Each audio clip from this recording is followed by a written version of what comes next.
The lash cracked once against the planks of the loading dock, close enough to Durgash Stonefist's bare shoulder that she felt the wind of it, and every muscle in her powerful frame went rigid with a fear she hated herself for showing. "Again," said Silas Bragg, the overseer, coiling the whip back for a second strike. "You dropped the chain on purpose, Orc. Cost me a morning's tide." She did not answer him. She could have snapped his wrist before he finished the word again, could have put him through the crate stacked behind him with one hand, and everyone on the Gullhaven docks knew it. That was the strange, terrible thing the gathering crowd of stevedores and fishwives and idle sailors saw. The fiercest laborer on the harbor, 7 feet of green muscle and old scars, flinching like a beaten dog at the sight of a raised arm. Bragg brought the whip up a second time. It never fell. A hand closed over the leather before it could snap forward, and the man holding it did not look like much of anyone lean, sun-browned, missing 2 fingers on his offhand from a shipwright's saw that had bitten wrong years before, wearing a canvas coat gone soft and gray from salt water. Isaac Warren had been walking the dock with a bundle of oak dowels under his arm when the crack of leather had turned his head, and he had not thought about what he was doing until his fingers were already wrapped around the whip's tail. "That's enough," Isaac said. Bragg rounded on him, face going the color of a boiled crab. "This is company business, Warren. Mind your dowels." "She's a person, Bragg, not a mule." Isaac did not raise his voice. He did not raise his hand either, though every man on that dock half expected him to. Expected a fight to break out the way fights always did when a man's authority got questioned in front of a crowd. Instead, Isaac simply held the whip's leather tail loose in his fingers, standing between the overseer and the orc woman as if it were the most natural thing in the world, as if he had not just put his own back between a whip and 7 feet of trembling muscle that could have killed him with a flick of her wrist. Durgash Stonefist stared at him. She had not asked for this. She had not asked for anything from any human in the 2 years since the Stonefist warband scattered, and she had fled south with nothing but her name and the clothes on her back. A fitted leather bodice laced tight up the front over a linen shirt with the sleeves torn away. Snug leather trousers gone pale at the knees from kneeling on wet dock stone.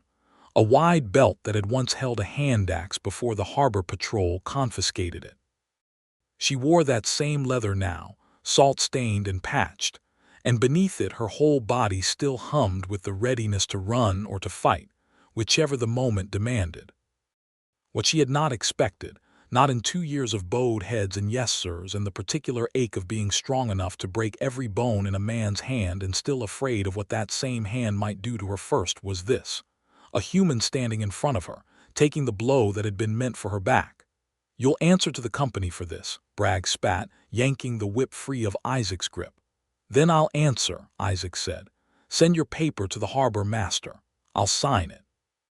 Bragg looked between the shipwright and the orc for a long moment, weighing pride against the plain fact that Isaac Warren built half the hulls that kept Gullhaven's trade afloat, and that the harbor master owed him 3 favors already. Then he spat on the planks near Durgash's feet, muttered something about wasted breath, and stalked off toward the counting house, the crowd of onlookers dispersing slow and disappointed, the way crowds do when the violence they gathered for does not arrive. Durgash let out a breath she had not realized she was holding. "You did not have to do that," she said. Her voice was low, rough at the edges, carrying the particular flatness of someone who had trained herself long ago not to sound surprised by anything. "No," Isaac agreed. "I didn't." "Then why?" He shrugged, hefting his dowels back under his arm like the whole exchange had cost him nothing more than a few minutes of his morning. "Didn't like the look of it, that's all." She studied him the way she might study a strange dog that had not yet decided whether to bite, not quite trusting the absence of threat, waiting for the trick in it. 2 years on these docks had taught her that kindness from a human always came with a hook buried somewhere inside it. She waited for the hook. It did not come. Isaac only nodded once, like a man closing a ledger, and walked off toward the shipyard, leaving her standing there with her wrists still faintly trembling, and a strange, unfamiliar warmth working its way up through her chest that she did not have a name for yet. It took him 3 more days to find an excuse to speak to her again, and when he did, it was over a contract. She found him at the edge of the timber yard that evening, sorting through a stack of manifests by lantern light, and she came to stand across the table from him with her arms crossed, chin lifted, every inch the proud warrior even in her rags. "You bought my bond," she said. "It was not a question." "I paid off what you owed the company," Isaac said. "Wasn't much. Bragg had you marked down for 6 more months of dock labor to cover a debt that should have been cleared a year ago. Man was skimming your wages and writing it as unpaid balance."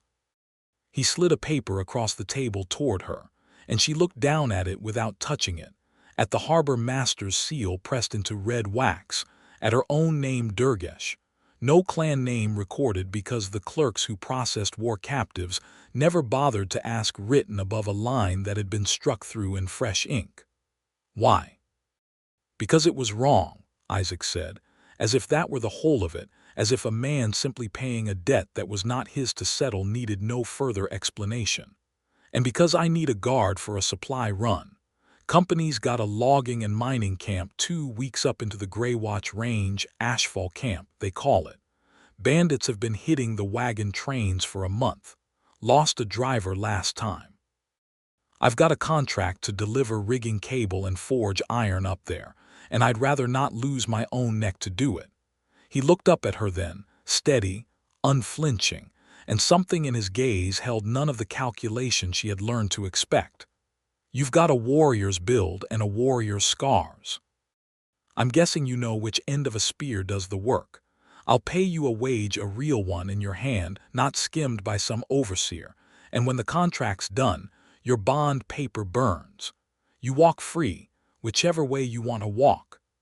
Durgash Stonefist had faced down charging boar riders and stood in shield lines against her own clan's rivals without her pulse quickening. She felt it quicken now and told herself it was only the prospect of the road, of open sky after 2 years of harbor stink, and not the particular quiet certainty in this small, scarred human's voice. "I do not trust humans," she said. "Didn't ask you to," Isaac said. "Asked if you wanted the job." She picked up the contract, and for the first time in 2 years, signed her name to something of her own free will. The wagon trail into the Grey Watch Mountains climbed steep and switchback through stands of black pine, past waterfalls silvered with the last of the spring melt, and for the first 3 days Durgash rode in near silence at the rear of the small convoy, watching the tree line, watching Isaac's back, watching the 2 mule drivers who eyed her with the particular nervous respect humans reserved for things they had been taught to fear their whole lives. She did not mind the silence. Silence had kept her alive. It was on the 4th night, at a camp pitched in a hollow beside a creek loud with snowmelt, that Isaac nearly undid 2 years of her careful armor with nothing more than a mosquito. They sat across the fire from one another, the mule drivers already asleep in the wagon bed, and Isaac was telling her something about the keel of a ship he'd built the summer before, how the wood had to be steamed and bent slow, how you could not force a hull into shape, only coax it, when a mosquito landed on her cheek, and his hand came up fast to swat it away before it could bite. She flinched. It was not a small thing. Her whole body recoiled, one arm coming up defensive across her face, the fire-lit planes of her features going hard and closed in an instant, and for one terrible heartbeat Isaac saw in her eyes not the fierce warrior who had ridden silent guard beside his wagon for 4 days, but something much younger and much more frightened, some old memory surfacing in her like a drowned thing coming up for air.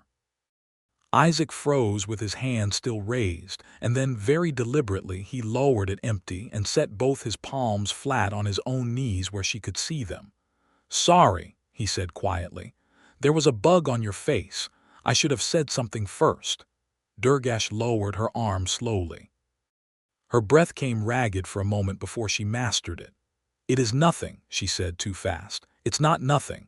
Isaac did not move closer. He kept his hands where they were, open, visible still. You flinched like you were braced to be hit. She was quiet a long moment, staring into the fire, the flames throwing orange light across the old thin scars that crossed her forearms. Scars, Isaac now understood, that were not all from battle. "There was a man," she said finally, "in my clan. Cragmore Ironjoe, my father's war captain. When my father was chieftain, Cragmore kept order among the young warriors with his fists, and I was young and slow to learn, and he did not wait for me to grow faster." Her jaw tight. "My father did not stop him, said it made warriors hard. I learned to watch a man's hands before I learned to watch his eyes." Isaac said nothing for a moment, only listened, letting the fire crackle in the space between them. Then he said, "I'm not going to raise my hand to you, Durgash. Not ever.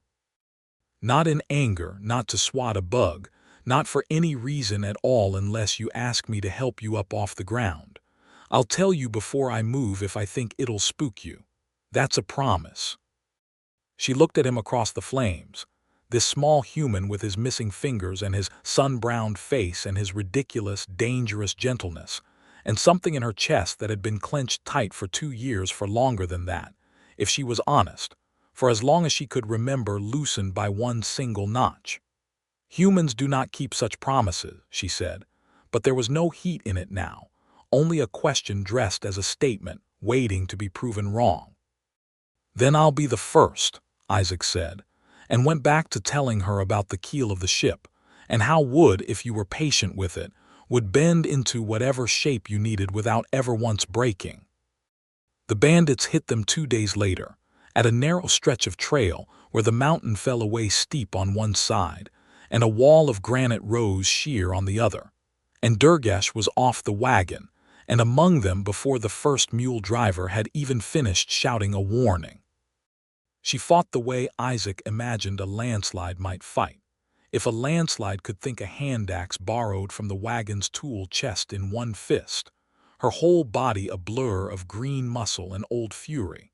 And in under a minute 2 of the 5 raiders were down, and the other 3 were reconsidering their life choices.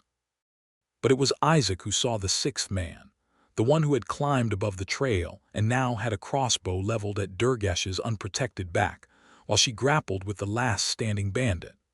Isaac did not have a sword. He had a coil of rigging rope meant for the camp's new winch, and he threw it the way he'd thrown mooring lines 1,000 times on the Gullhaven docks, looping it around the crossbowman's ankle and hauling with everything his lean shipwright's frame possessed. The man toppled off the ledge with a shout, his bolt firing wild into the pines, and he hit the scree slope below hard enough to knock the fight clean out of him. When it was over, Durgash stood over the last groaning bandit with her axe raised, and for a moment Isaac thought she might finish it. She had every right to, by the rough justice of the road, and no one would have blamed her. Instead, she lowered the axe, breathing hard, and looked back to where Isaac stood at the cliff edge, rope still smoking faintly where it had run through his hands too fast. "You saved my back," she said, disbelief coloring the words. "You saved the whole wagon," Isaac said. "Seemed only fair." She crossed the distance between them in 3 strides, and before he could react, gripped his forearm in the warrior's clasp her people used to honor a battle-debt hand to elbow, elbow to hand, a bond sealed in grip rather than words. Her fingers were rough and impossibly strong and entirely, deliberately gentle around his arm. "Then we are matched," she said, "you and I." And there was something new in her voice when she said it, something that was not quite the flat wariness of the docks anymore. They reached Ashfall Camp on the 9th day, cresting a saddle between 2 peaks to find the logging camp spread below them in a clearing hacked from black pine forest, rows of log bunkhouses, a sawpit, mule pens, and beyond it the dark mouth of the mine shaft the company had opened the autumn before, chasing a vein of iron ore into the mountain's heart. Smoke rose from a dozen chimneys. Men stopped their work to watch the wagon roll in, and their eyes went, inevitably, to the orc woman riding at its flank, with an axe on her hip and her chin held high. The foreman, a broad, weathered man named Hob Garrick, met them at the gate with his arms crossed and his face already set against her before she'd said a single word. "We don't need a greenskin guard," he said to Isaac, not even looking at Durgash. Men here won't work beside one. Then the men here can explain to the company why their ore shipments keep getting robbed, Isaac said mildly, while their guard stands right here able to stop it. A crowd had gathered by then, loggers and miners drifting in from the soppit and the shaft mouth, drawn by the promise of trouble the way crowds always were, and Durgash felt the old familiar weight of dozens of hostile eyes settling on her, felt her spine straighten and her jaw set in the expression she had learned long ago to wear like armor. One of the miners, a broad-shouldered man with coal dust still on his hands, spat near her boots. "Ought to send it back down the mountain," he muttered, loud enough to carry, "or put it in a cage where it belongs." Isaac stepped between her and the man before the words had fully left his mouth, not with a raised fist but with his body, planting himself in the narrow space between the miner and Durgash with the same quiet, immovable calm he'd shown Bragg on the docks. "Her name's Durgash Stonefist," he said, loud enough for the whole gathered crowd to hear.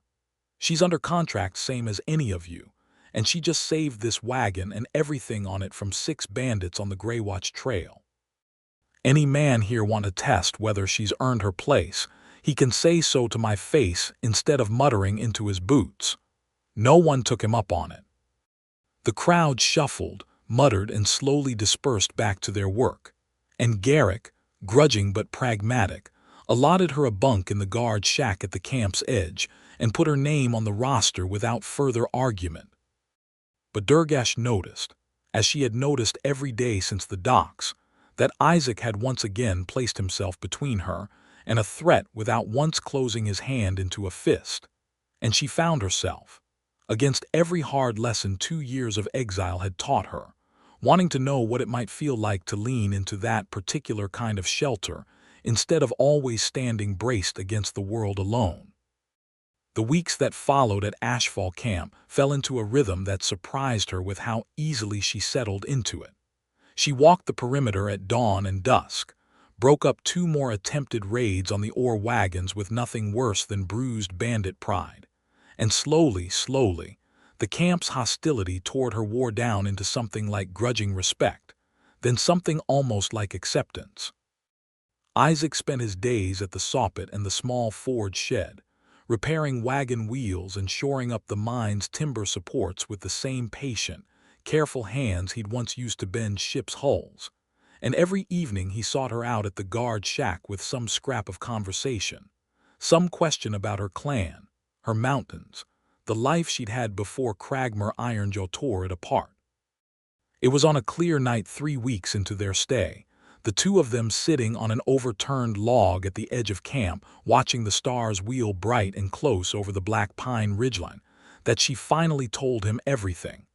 "My father was chieftain of the Stonefist clan," she said, "Gormek Stonefist.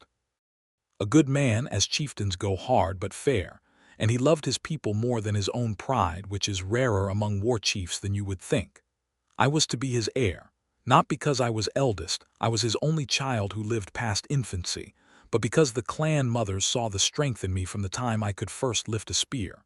She turned a stone over in her hands, worrying at it with her thumb. Cragmore Ironjaw was his war captain, loyal, everyone believed, for 20 years. When my father fell ill with a wasting sickness the healers could not name, Cragmore sat at his bedside every night. And when my father died, Cragmore stood before the clan and swore my father's last words had named him heir instead of me, that I was too young, too untested, unfit to lead in a time of war with the eastern clans. "Was it true?" Isaac asked gently. "No," her voice was flat certain. "My father would never have said such a thing. I know it in my bones." But Cragmore had 20 years of loyal warriors behind him, and I had only my name and my grief, and when I stood to challenge his claim before the clan mothers, his men surrounded me in the night and beat me half to death and left me for the wolves on the mountain's far slope. I do not know why they did not finish it. Perhaps even Cragmore feared the omen of killing a chieftain's blood outright. I crawled 3 days to reach the border and never went back."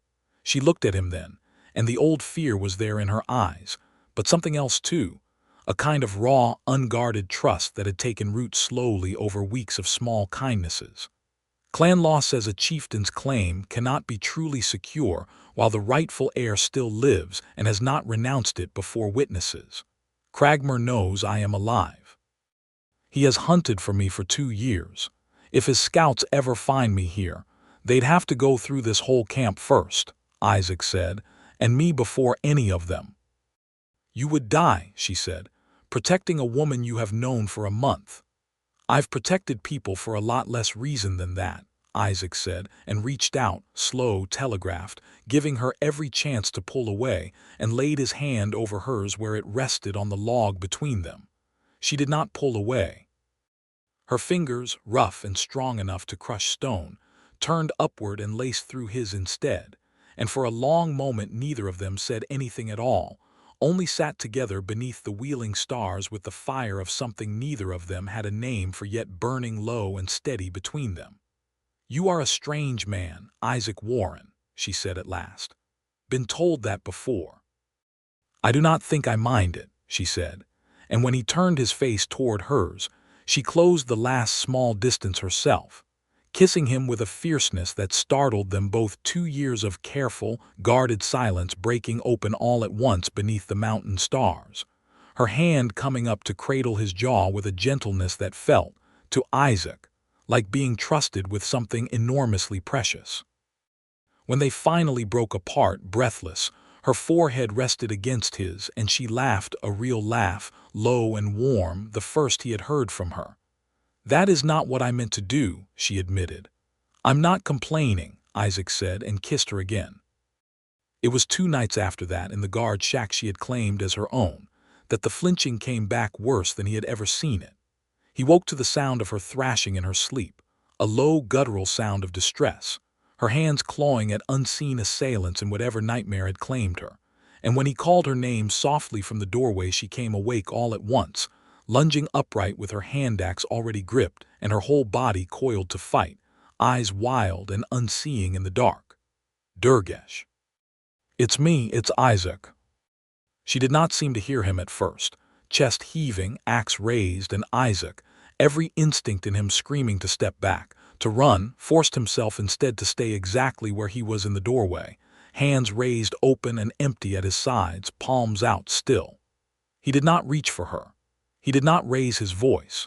He simply stood there, unmoving, a small, unarmed man in the path of a warrior who could have ended him with one wild swing, and waited.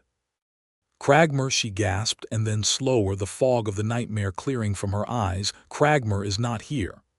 No, Isaac said quietly. He's not. You're at Ashfall Camp, you're safe.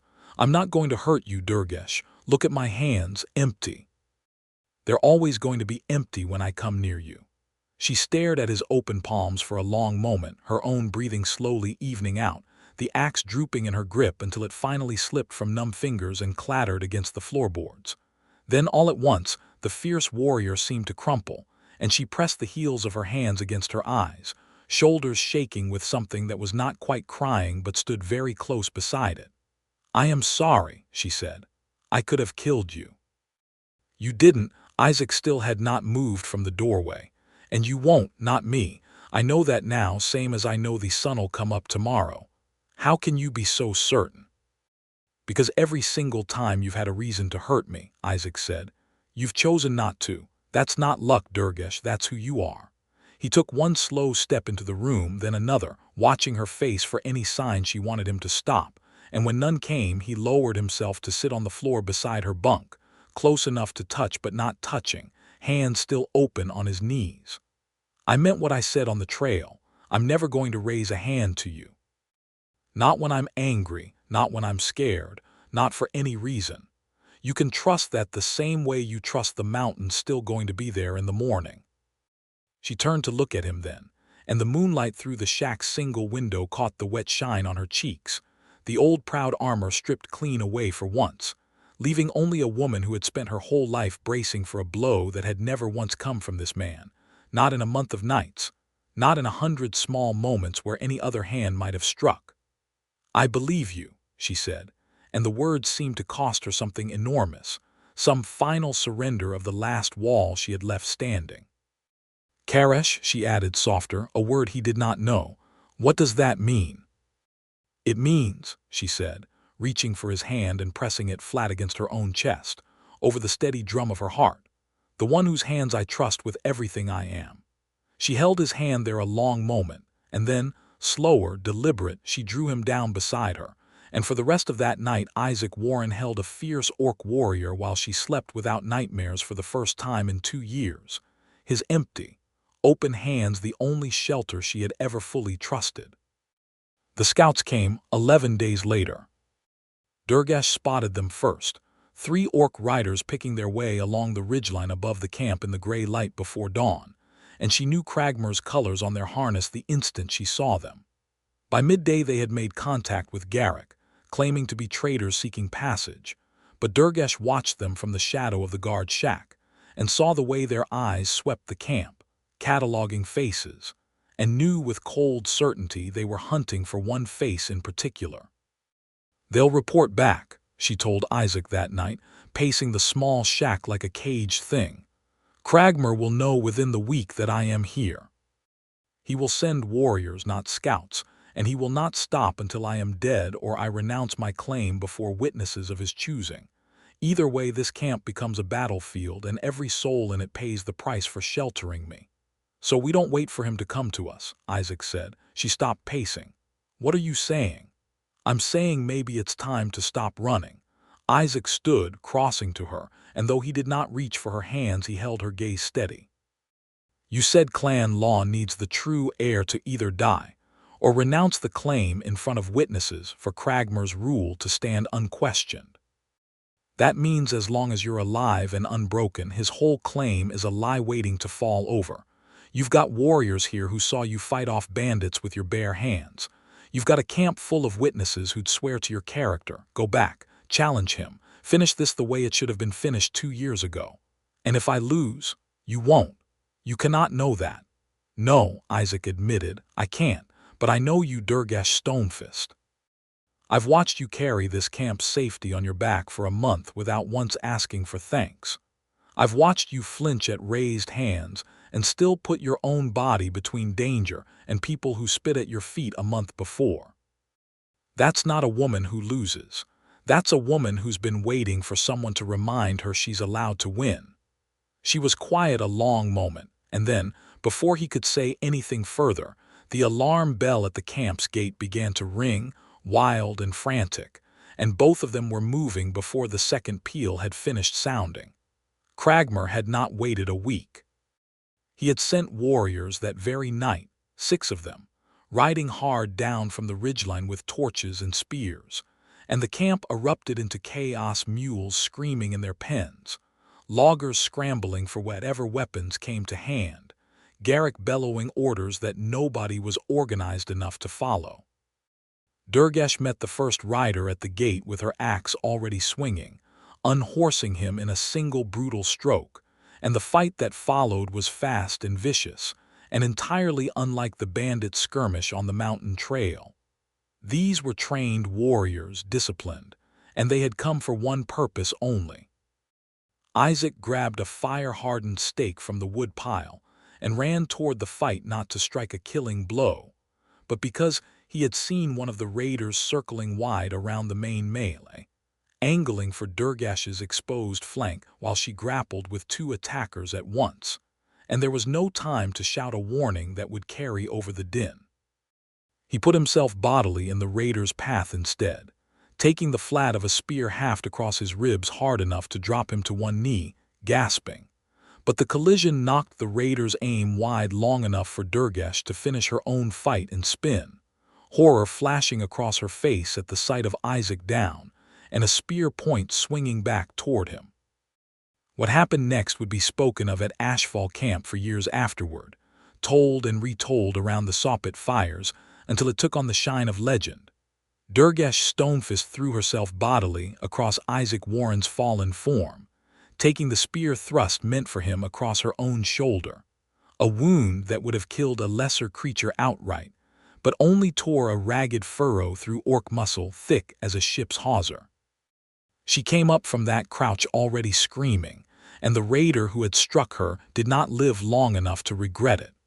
When it was over, 4 of the 6 raiders lay dead or dying in the mud, and the remaining 2 had fled back up the ridgeline into the dark.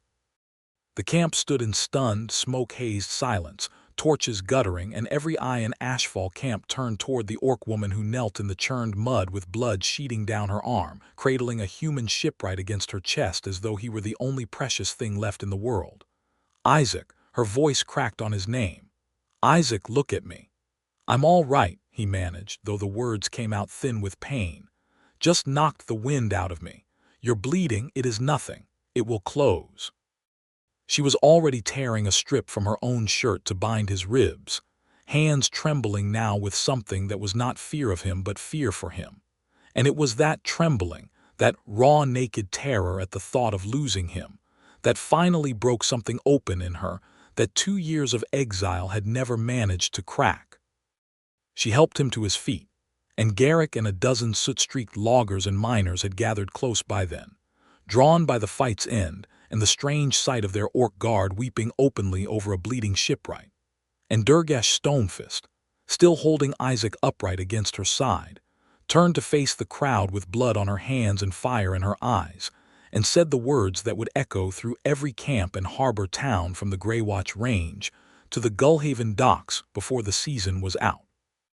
"You want to know who I am," she said, her voice carrying clear and hard across the smoke-hazed clearing. "My name is Durgash Stonefist, daughter of Gormick Stonefist, true and living heir to the Stonefist clan, and the man calling himself chieftain in my father's hall is a liar and an oath-breaker who has hunted me across 2 years and 100 miles to silence a claim he knows is rightful. He sent warriors tonight to murder me in my sleep, and instead they found this camp and this man." She tightened her grip on Isaac's shoulder, and every eye in the crowd followed the gesture. "This man, Isaac Warren, threw his body between me and a killing blow, though he had no clan duty, no blood debt, no reason under any law of man or orc to do it. He has never once raised his hand to me in anger in the whole of the time I have known him, though I gave him cause enough to, and there is not a warrior in my father's whole warband who can say the same of their own kin." She drew a breath, and the words that came next dropped over the clearing like a thunderclap. "I claim him. Before all of you as witness, I claim Isaac Warren as my chosen mate, under Stonefist law and before whatever gods watch this mountain, and I will kill any man, orc or human, who thinks to raise a hand against him from this day forward." The silence that followed was absolute. Somewhere a mule stamped in its pen. Garrick's mouth hung open. One of the loggers dropped the torch he'd been holding into a puddle with an audible hiss. Isaac, bruised ribs and all, could not stop the disbelieving laugh that escaped him. "Durgash, do you object?" She turned that fierce gaze on him, and beneath the ferocity he could see, plain as anything, the terror of a woman who had just handed her whole heart over in front of witnesses and did not yet know if it would be caught or dropped. "No," Isaac said, reaching up despite his aching ribs to touch her face, blood and mud and all. "I don't object one bit." She kissed him then, fierce and desperate and utterly unashamed, in front of the whole camp, in front of Garrick and the loggers and the dying firelight. And if any man there had thoughts about an orc claiming a human before God and witnesses, the sight of Isaac Warren kissing her back with equal fervor put a swift end to voicing them. They rode out for the Stonefist war camp 4 days later. Once Durgash's shoulder had closed enough to bear a shield and Isaac's ribs had been bound tight enough to bear the road. Garrick, in a gesture that surprised everyone including himself, sent 2 of Ashfall's toughest loggers along as escort, muttering something about company property needing safe passage that fooled no one, least of all Durgash, who thanked him with a warrior's clasp he clearly had not expected and secretly treasured. The journey north took 6 days through country growing wilder and colder, as the black pine gave way to bare granite peaks still capped with old snow. And on the last night before they reached the war camp's outer pickets, Durgash sat across the fire from Isaac and told him, in a voice gone quiet with old grief, everything he needed to know about Stonefist law and the trial that awaited her. Clan law allows any who dispute a chieftain's claim to demand trial by combat before the War Council, she said. Cragmore cannot refuse it without admitting the very cowardice that would prove his claim false. We fight with spear and shield, first blood or yield, though men have died in such trials before now when pride outran sense. She looked up at Isaac across the flames. You cannot fight for me. No outsider may enter the circle. Whatever happens, you must stand outside it and watch, and there is nothing you can do to change the outcome once it begins. I know, Isaac said, though the knowledge sat like a stone in his gut. I'll be right there at the edge of that circle regardless.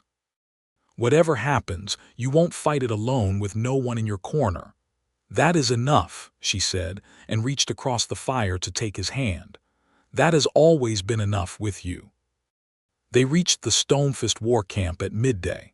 A sprawl of hide tents and cook fires spread across a high mountain meadow ringed by standing stones, and word of Durgash's arrival ran through the camp faster than any messenger could have carried it.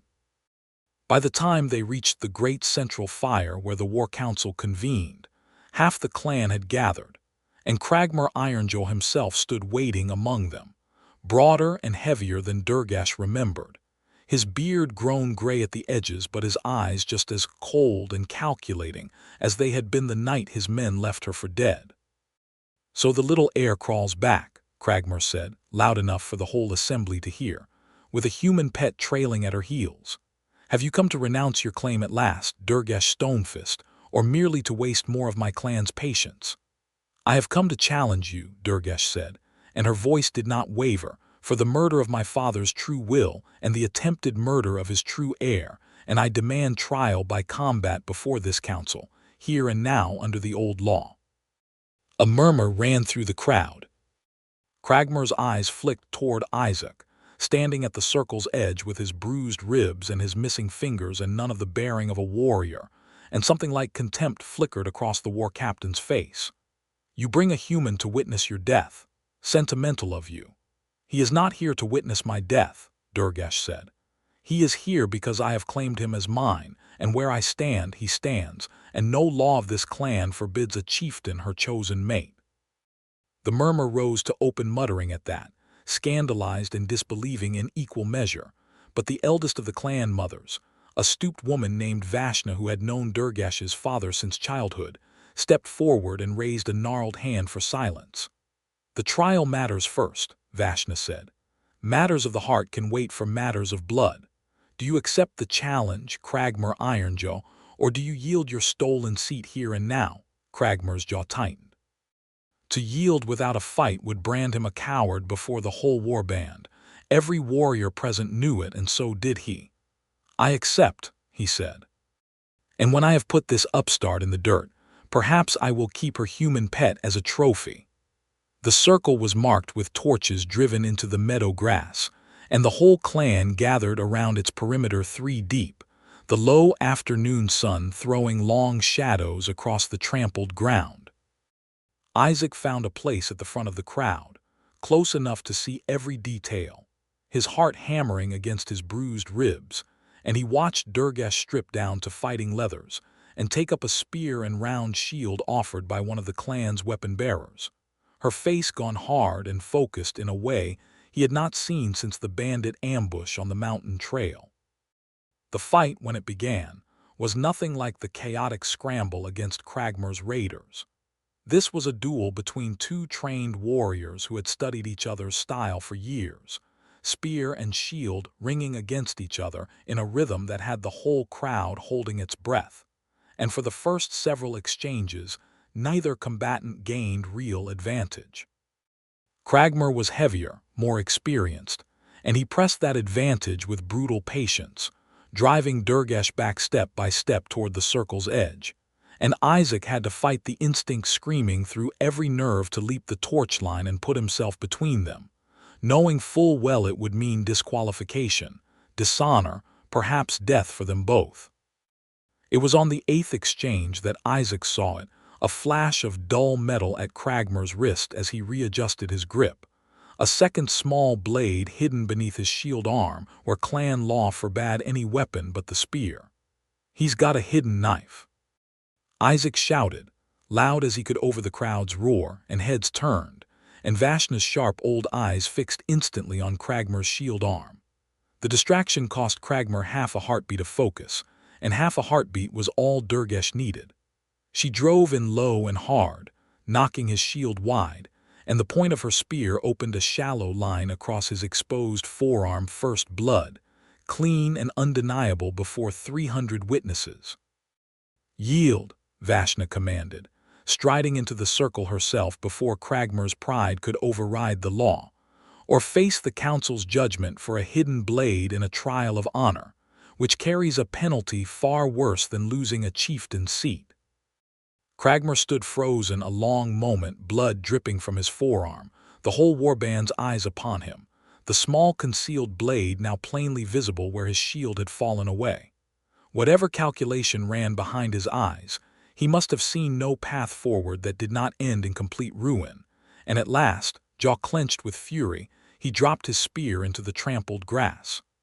"I yield," he said, the words dragged out of him like teeth. The roar that went up from the assembled clan was not for Cragmer, but for Durgash Stonefist, daughter of Gormek, true heir restored, and Isaac found himself swept up in the crowd's surge toward the circle. And when Durgash finally broke free of the well-wishers and old warriors clasping her arms in congratulation, she came straight to him, blood-streaked and radiant, and pulled him into an embrace that lifted his feet clean off the ground. "You saved my life twice in 1 month," she said against his hair, laughing and half-crying at once. "I am beginning to think I cannot survive without you, Isaac Warren." "Good," Isaac said, "because I'm not planning on going anywhere." Cragmer was stripped of rank and exiled from the clan's lands before sundown, his hidden blade and his broken oath enough to see him cast out with nothing but the clothes on his back. And by the time the great fire was rebuilt for the night's feast, Durgash Stonefist sat in her father's old chieftain's seat with Isaac beside her, and the clan mothers had already begun the business of formally recognizing her claim. It was 3 days later, once the celebrations had quieted and the practical business of a clan's future reasserted itself, that the hard bargaining truly began. Vashna and the council of clan mothers met with Durgash beneath the great standing stones at the meadow's edge, and Isaac stood at her side as she laid out, plainly and without apology, the terms she intended to set for her rule. "I will not renounce my claim," she told them, "but neither will I sit in this seat and pretend the world beyond these mountains does not exist." Cragmer's war brought us 2 years of raids and losses against the eastern clans and against the human settlements both, and it bought us nothing but graves. I mean to end it. I mean to open trade with Gullhaven Harbor and the logging camps of the Greywatch Range, and I mean to keep the man I have claimed as my mate at my side, in this camp and in the human towns both, as living proof that peace between our peoples is not merely possible but already made flesh. One of the elder war captains, a scarred veteran named Ruck, spat into the fire. "A human consort for a Stonefist chieftain. The eastern clans will call us weak." "Let them call us whatever they like," Durgash said, "while their warriors die on raids that win nothing and my clan grows fat on iron ore and lumber trade and safe passage through the mountains. I did not crawl 3 days off a mountainside with a spear wound in my back to inherit a seat, only to waste it on the same tired feuds that put a liar in my father's chair in the first place." She looked to Vashna directly. "I ask the council for this. Recognize my claim and my choice of mate alongside it, and in exchange I will establish a standing treaty of trade and mutual defense with Gullhaven Harbor, sealed by my own signature and Isaac Warren's, witnessed by his shipwrights guild and this council both. I will appoint Ruck here as war captain to handle the day matters of the camp when duty calls me to the border posts, and I will build, at the pass between our lands and the human roads, a trading post that answers to both peoples equally, a place where a woman like me and a man like him need never again choose between one world and the other. The council debated long into the night, old pride wrestling with plain practical sense. But in the end it was Vashna who tipped the balance, rising slow on her old legs to address the fire. I watched Durgash Stonefist die, wishing only that his daughter might live to lead in peace rather than die proving her strength in endless war, the old woman said. I see no dishonor in a chieftain strong enough to choose her own path, and wise enough to choose one that keeps her people fed and living rather than buried. I say we grant her terms. The council's assent came before dawn, and by the time the sun cleared the eastern ridgeline, Durgash Stonefist held her father's seat by right, by combat, and now by treaty, with the terms of a lasting peace between the Stonefist clan and the human settlements of the Greywatch Range set down in ink that very morning, Isaac Warren's own hand steady beside hers as they signed it together beneath the standing stones. The trading post rose that summer at the mountain pass, a sturdy log structure with a covered yard for wagons and a forge shed where Isaac put his shipwright skills to work building sledges and wheeled carts suited to the mountain roads, and Durgash split her days between the war camp's council fire and the pass, riding the distance between the two worlds she had once thought could never meet.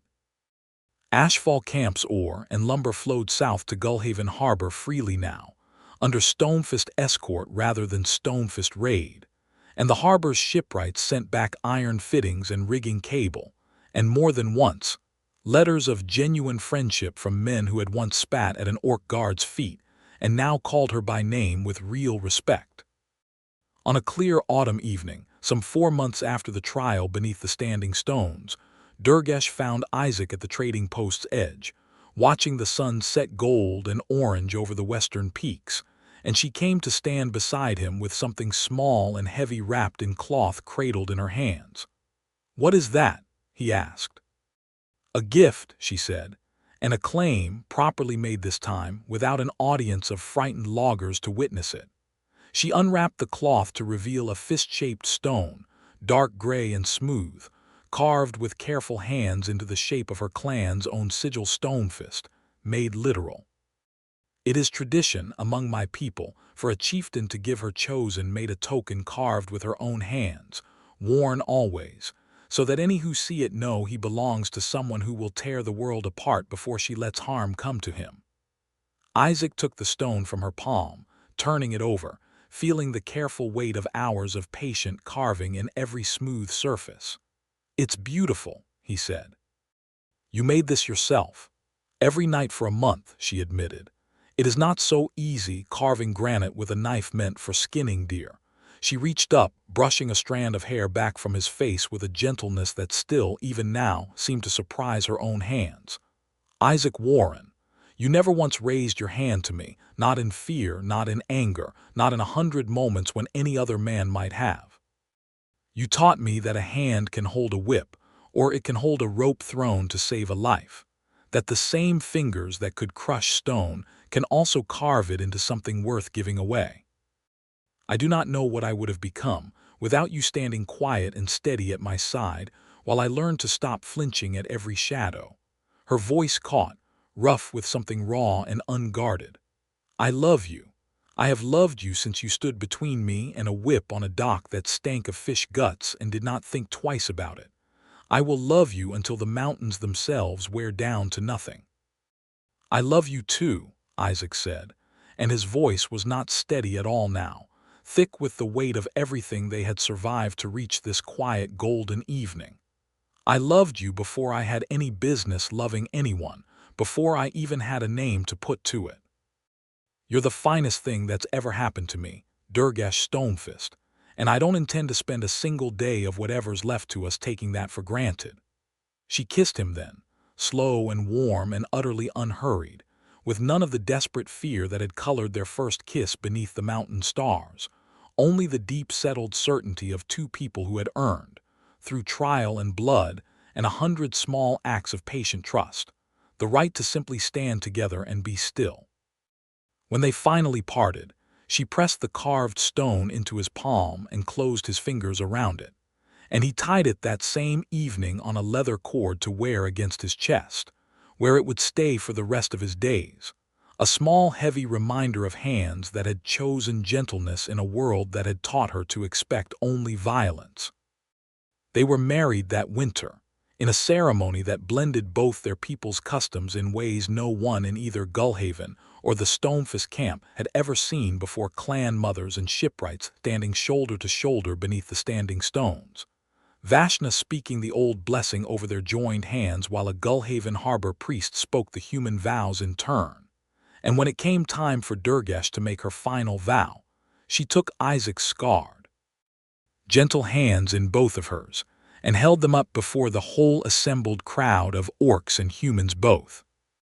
"These hands," she said, her voice carrying clear and strong across the meadow, "have never once been raised against me in all the time I have known them. I trust them with my life, with my heart, with everything I am, and I will spend the rest of my days making certain they never have reason to regret it." The trading post at the mountain pass grew, over that first year, into a true settlement, a place where orc traders and human merchants haggled side by side in the covered yard, where children of neither people yet existed, but where old wounds slowly, steadily began to close, one honest trade and one shared meal at a time. Durgash ruled her clan with a firm and steady hand from the war camp seat, riding the mountain roads often enough that both worlds came to know her well, and Isaac built ship's fittings and wagon frames in his forge shed at the pass. No longer a lonely dockhand overlooked on a crowded harbor, but a man whose name was spoken with genuine warmth in two very different worlds at once.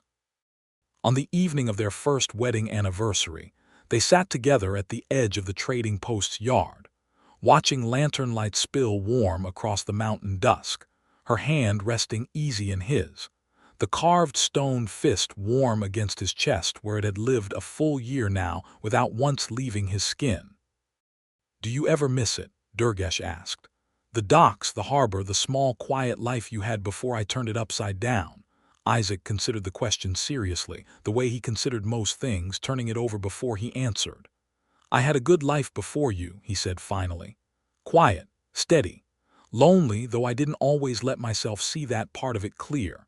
He lifted their joined hands, pressing a kiss to her knuckles, rough and strong and utterly, permanently his. "But I wouldn't trade one single day of what I have now for all the quiet in the world. You didn't turn my life upside down, Durgash. You turned it right side up. I just didn't know which way was up until you showed me." She smiled at that, a real smile, unguarded and warm. The fierce orc warrior who had once flinched at raised hands now leaning easy and unafraid against the shoulder of the man who had taught her, one open palm at a time, exactly what safety was supposed to feel like. Above them, the first stars came out over the Greywatch peaks, and below in the trading posts yard the lanterns burned steady against the coming dark. And for the first time in either of their lives, neither of them felt even the smallest need to brace for a blow that would never come again.